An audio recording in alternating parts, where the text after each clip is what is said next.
अस्सलाम वालेकुम my YouTube family, क्या हाल है आप सबके। आई होप आप लोग बिल्कुल ठीक ठाक होंगे, खुश होंगे। आज मैं लेकर आई हूँ बारबेक्यू प्लेटर की रेसिपी। और यूँ तो आप लोगों ने बारबेक्यू बहुत ज़्यादा इन्जॉय किए होंगे, वक्तन फ़वक्तन अपने घरों पे बनाते रहते होंगे। ईद पर और दावतों में भी ये डिश बहुत मज़े से बनाई जाती है। लेकिन आज मैं जिस तरह से आप लोगों को बारबेक्यू प्लेटर की तैयारी दिखाऊंगी वो आप लोगों के लिए आई होप थोड़ी सी अनयूजुअल होगी। और यहाँ तो सबसे पहले मैं आज सुबह का आगाज़ कर रही हूँ आलू के पराठों के साथ। और आलू के पराठे मैं यहाँ पर बना रही थी नाश्ते में। और मैंने बस सुना था, कहीं से मैंने देखा था, सुना था कि अगर आप बेलन को जो है ना रात को फ्रिज में रख दें तो सुबह बड़े अच्छे जो है वो आपकी रोटी जो है वो बेल ली जाती है। खैर मैंने ये ट्रिक यूज़ किया और फिर मेरे बेलन का ये हाल देखें, बनाते बनाते जो है ना सारा आटा इसके ऊपर चिपकने लगा था। तो ये ट्रिक तो मुझे बिल्कुल फ़ेल होती हुई नज़र आई और आइंदा कभी मैं ये काम नहीं करने वाली हूँ। खैर यहाँ पर मैं तैयारी कर रही हूँ बारबेक्यू प्लेटर के लिए। और यहाँ पर मैंने थोड़ा सा हरा धनिया, पुदीना और हरी मिर्चें लिए और उसको मैंने कूट लिया है हवन दस्ते में। मोटा मोटा सा कूटेंगे हम, बहुत ज़्यादा बारीक पेस्ट नहीं बनाएंगे। और यहाँ मैंने 3 बाउल में चिकन ले लिए, क्योंकि मैं बना रही हूँ 3 टाइप्स ऑफ बारबेक्यू। यानी हम 3 टिक्के बनाएंगे, एक वाइट क्रीमी और एक बनाएंगे हम ग्रीन टिक्का और एक हम बनाएंगे अपना स्पाइसी टिक्का जो होता है ना फजीता स्टाइल में। तो 3 कलर्स होंगे, एक होगा जी रेड कलर में, एक वाइट और एक ग्रीन। तो इन तीनों में जो कॉमन इंग्रेडिएंट्स है उनमें है जी दही। दही मैंने तीनों में ऐड कर दिया है और साथ जिंजर गार्लिक पेस्ट ऐड कर दिया है। थोड़ी सी काली मिर्चें मैंने ऐड कर दी है तीनों में, क्योंकि ये वो इंग्रेडिएंट्स हैं जो तीनों में मुझे ऐड करना है। इसके बाद अब हम बना रहे हैं जी सबसे पहले वाइट क्रीमी टिक्का। इसको बनाने के लिए सबसे पहले मैंने यहाँ पर ऐड किया है ग्रीन चिली पाउडर और साथ थोड़ा सा सॉल्ट ऐड कर दिया है, थोड़ा सा वाइट पेपर ऐड करेंगे और इसमें हम ऐड करेंगे जी थोड़ी सी क्रीम। ठीक है, मैंने डेयरी क्रीम यहाँ पर यूज़ की है और बस इसमें और कोई मसाले हमने ऐड नहीं करने और इसको बस मैंने रख देना है मैरिनेट होने के लिए कुछ देर के लिए। और यहाँ पर ना आप ग्रीन चिली पेस्ट भी यूज़ कर सकते हैं अगर आप चाहें तो, लेकिन मैं यहाँ पर क्योंकि पाउडर यूज़ कर रही हूँ और बहुत आसान होता है पाउडर बनाना। आप हरी मिर्चों को ड्राई कर लें, चाहे आप खुश्क जगह पे जहाँ पर धूप होती हो वहाँ पे करें या जहाँ धूप ना हो। अगर धूप ना हो तो साए में पंखे के नीचे भी आप ड्राई कर सकते हैं। और जब अच्छी तरह से ड्राई हो जाए तो उसको आपने ग्राइंड करके सेव कर लेना है, फ्रिज में रखना है, बाहर नहीं रखना। एक बॉटल में आप एयर टाइट जार में उसको फिल करके और फ्रिज में रख दें और जब भी ज़रूरत हो आप उसको यूज़ कर सकते हैं। रायते वगैरह के लिए मैं यही यूज़ करती हूँ। और इसके बाद यहाँ पर बना रही हूँ अब मैं ग्रीन टिक्का। तो ग्रीन टिक्के में मैंने यहाँ पर थोड़ा सा सॉल्ट ऐड किया है और सॉल्ट के साथ थोड़ा सा वाइट जो होता है हमारा दक्कनी मिर्च वो ऐड किया है, वाइट पेपर। और इसके साथ ही मैंने इसके अंदर ऐड कर दिए जी जो हमने अभी हरा धनिया, पुदीना और मिर्चों का जो हमने कूट के एक पेस्ट सा बनाया था वो मैंने इसके अंदर ऐड किया। थोड़ा सा पिंच ऑफ मैंने ग्रीन कलर ऐड किया, अच्छा सा कलर देने के लिए। हमारी ग्रीन टिक्के की तैयारी हो गई। और यहाँ पे अब मैं बना रही हूँ वो जो अपना स्पाइसी सा देसी स्टाइल वाला जो होता है टिक्का। तो यहाँ पे मैंने थोड़ी सी काली मिर्च ऐड की है, थोड़ी सी हल्दी, थोड़ी सी लाल मिर्च, धनिया पाउडर, थोड़ा सा ज़ीरा पाउडर, गरम मसाला पाउडर, थोड़ा सा मैंने इसके अंदर ऐड किया लेमन जूस और साथ ही मैंने टिक्का मसाला पाउडर भी ऐड किया थोड़ा सा, और थोड़ा सा मस्टर्ड पेस्ट ऐड करेंगे। और इन सारी चीज़ों को हम बहुत अच्छी तरह से मिक्स कर लेंगे। और कलर देने के लिए मैंने यहाँ पे थोड़ा सा रेड फूड कलर भी ऐड किया है, इससे टिक्के की लुक बहुत ज़्यादा अच्छी आती है। और यहाँ पर चूँकि मैं बना रही हूँ 3 कलर्स में टिक्के बना रही हूँ तो कलर्स को एनहेंस करना भी बहुत ज़्यादा ज़रूरी था। वाइट को मैंने एज इट इज़ रहने दिया है, ग्रीन में मैंने थोड़ा सा ग्रीन फूड कलर ऐड कर दिया है, रेड में मैंने थोड़ा सा रेड फूड कलर ऐड कर दिया है। और इसको मैं 1 से 1.5 घंटे के लिए मैरिनेशन के लिए रखूँगी। इसको हमने कवर कर देना है और कवर करके भूल जाना है 1-1.5 घंटे के लिए। इसके बाद यहाँ पे मैंने कुछ जो सीखें मेरे पास हैं वो मैंने निकाल के उसकी तैयारी शुरू कर दी थी। जितनी मुझे सीखें चाहिए थी तकरीबन मैंने पीसेस जो है वो मैंने फोर्क की मदद से थोड़ा सा पक कर ली थी और उसके बाद जो है मैंने उसको मैरिनेट किया था ताकि मसाला बहुत अच्छी तरह से रच बस जाए सारे चिकन पीसेस में। और पीसेस मैंने थोड़े बड़े ही कट किए थे। तो मैंने यहाँ पर ना 2-2 सीखें तैयार कर ली थी हर टिक्के की। और मैंने फ्लैट वाली सीखें ली थी, आप चाहें तो राउंड वाली भी ले सकते हैं। और अगर आपके पास ये वाली सीखें ना हो तो जो आम बारबेक्यू स्टिक्स मार्केट में मिल जाती हैं स्क्वायर्स वाली, आप वो भी यूज़ कर सकते हैं। बस उसको लगाने की ट्रिक ये है कि आपने एक में नहीं बल्कि 2 से 3 एटलीस्ट 3 स्टिक्स एक साथ आपने लेनी है और फिर उसमें आपने चिकन को उसमें पिरोना है, ठीक है। तो इस तरह से करके आपने चिकन जब आप लगा दें तो इसको भी आपने जो है ना स्टिक्स को थोड़ी देर के लिए इसके ऊपर जो मसाला रह जाता है ना उसको ब्रश करके और आपने रख देना है थोड़ी देर के लिए मैरिनेशन के लिए। इस तरह से बिल्कुल स्टिक्स पे लगा रहने देना है और थोड़ी देर के लिए रख देना। उसके बाद फिर हम आगे का प्रोसीजर करेंगे और वो बहुत ज़बरदस्त प्रोसीजर है। मेरी वो बहनें, वो हजरात जो सोचती रह जाती हैं कि जी किस तरह से करें बारबेक्यू, तो ये वाली जो आपको मैं तकनीक बताने जा रही हूँ ये बहुत अच्छी है। चूल्हे पे करना है आपने ये इस तरह से बनाकर और चूल्हे पे हम करेंगे बारबेक्यू और हैरान कुन नताइज आपको देखने को मिलेंगे, आई एम श्योर, क्योंकि जितनी अच्छी उसमें सिजलिंग की आवाज़ें आ रही थी और जिस तरह का उसमें धुआं उठ रहा था, बिल्कुल ऐसा लग रहा था कि जैसे आपने कोयले पे सीखें बनाई हों। तो इससे पहले मैंने आप लोगों को बताया हुआ है कि घर पे आप बारबेक्यू किस तरह से कर सकते हैं। वो बीफ की रेसिपी थी और मेरी लास्ट व्लॉग में अगर आप जाएं तो वहाँ पर आप देख सकेंगे कि मैंने किस तरह से घर पे कौन सी टेक्निक यूज़ करते हुए घर पर ही बारबेक्यू अरेंज किया था। यानी घर पर ही करते हैं सब, लेकिन वो होता है ना एक प्रॉपर अरेंजमेंट होती है, ट्रे होती है, तो बड़ा स्पेस होता है। तो वो लोग जो रहते हैं जी छोटे छोटे अपार्टमेंट्स में, 1 कमरे के 2 कमरे के अपार्टमेंट्स होते हैं, उसी में उनका किचन होता है, उसी में उनका वॉशरूम होता है। बेचारे बड़ी जो है ना थोड़ी सी से ज़्यादा तकलीफ़ में होते हैं, यानी मसाइल तो होते हैं आई एम श्योर स्पेस के। तो उन लोगों के लिए मैंने वो स्पेशली वो वीडियो बनाई थी, तो वो आप लोगों को मैं लास्ट में यहाँ पे पिन कर दूँगी, तो आप वहाँ से भी जाकर देख सकते हैं। और यहाँ पर मैंने चूल्हे पर एक कढ़ाई गर्म की है और ये कढ़ाई वो है जो मैं यूज़ नहीं करती हूँ, मेरे लिए यूज़लेस है, इसमें मैं कुकिंग नहीं करती।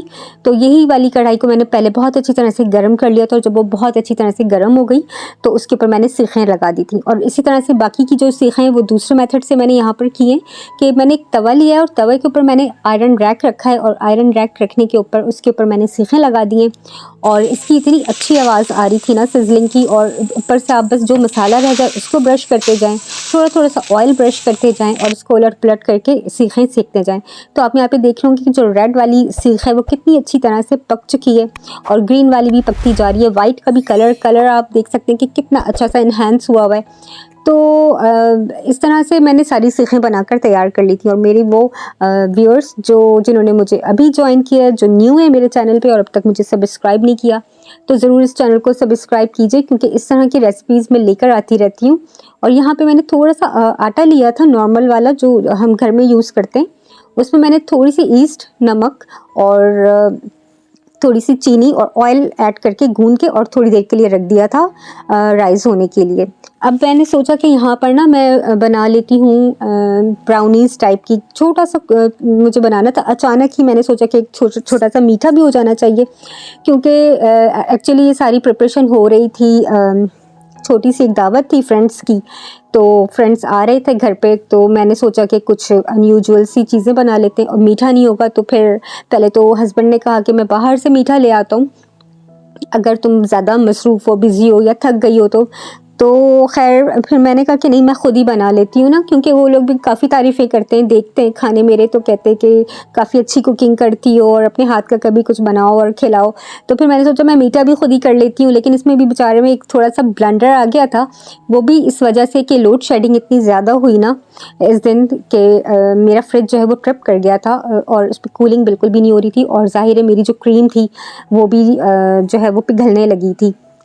खैर मीठे का वैसे मेरा घर पे बनाने का कोई इरादा नहीं था, लेकिन ये बहुत ही अचानक से मैंने ये मीठा यहाँ पर तैयार किया था।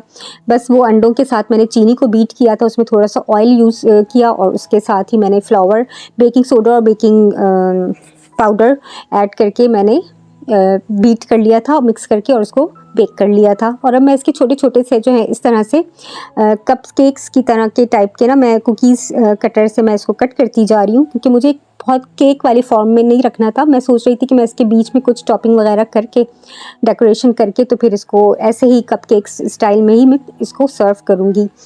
तो क्रीम मेरे पास थी नहीं, थोड़ी सी मेरे पास डेयरी क्रीम रखी हुई थी और पहले की मेरे पास व्हिपिंग क्रीम रखी हुई थी जो ऑलरेडी व्हिप्ड थी, और उसको जो है मैंने फ्रीज़र में रख दिया था, लेकिन वो यूज़ नहीं हो पाई थी, काफ़ी दिन हो गए थे उसको यूज़ किए हुए, और कुछ ऐसा मैंने बनाया नहीं था कि मैं उसको यूज़ करती। तो फिर वो व्हिपिंग क्रीम जो है ना, एक तो लाइट भी नहीं थी, तो मैं उसको दोबारा मैंने बीट भी नहीं किया, तो वो ऐसे ही रह गई। और जब मैंने उसकी टॉपिंग की तो वो बिल्कुल से जो है ना पिघलने लगी थी।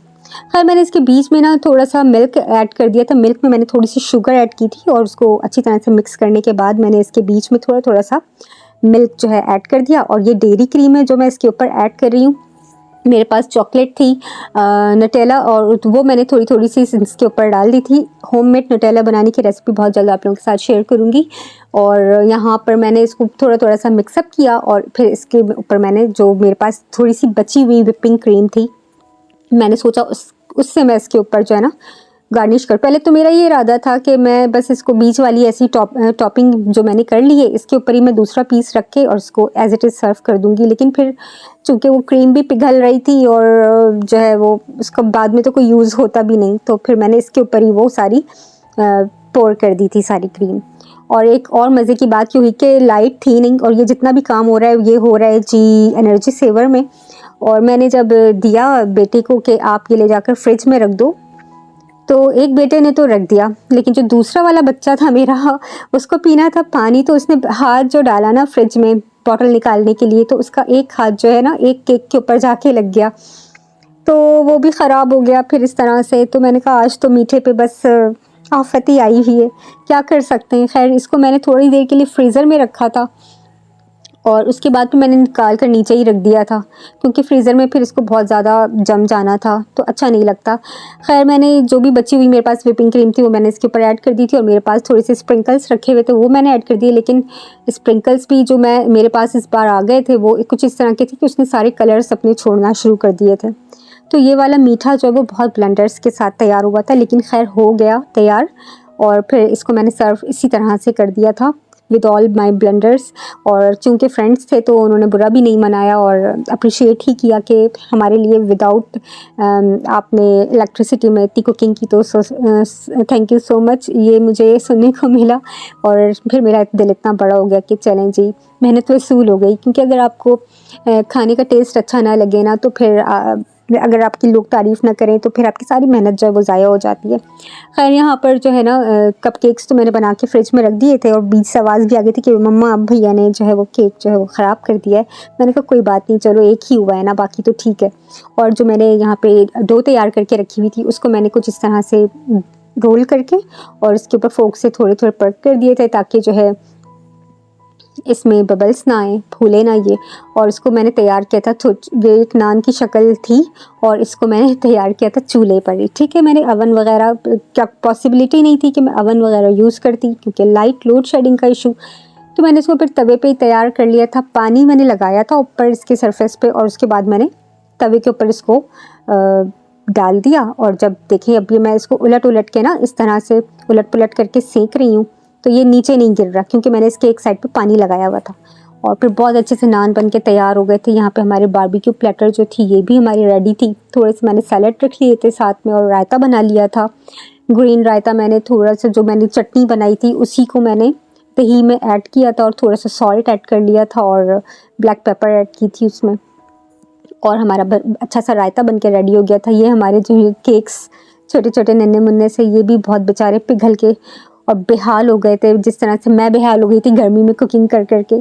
खैर दावत तो अच्छी निमट गई, और लोगों ने तारीफ़ भी की, टेस्ट अच्छा था खाने का, और यकीन ही नहीं आ रहा था किसी को कि मैंने ये प्लेटर जो है ये चूल्हे पर तैयार की है। कोई मैंने इसमें स्मोक नहीं दिया था कोयले का। तो आज की आपको ये कैसी लगी है मेरी वीडियो, मुझे कमेंट सेक्शन में ज़रूर बताइएगा, और दुआओं में याद रखिएगा। दीजिए इजाज़त, अल्लाह हाफ़िज़।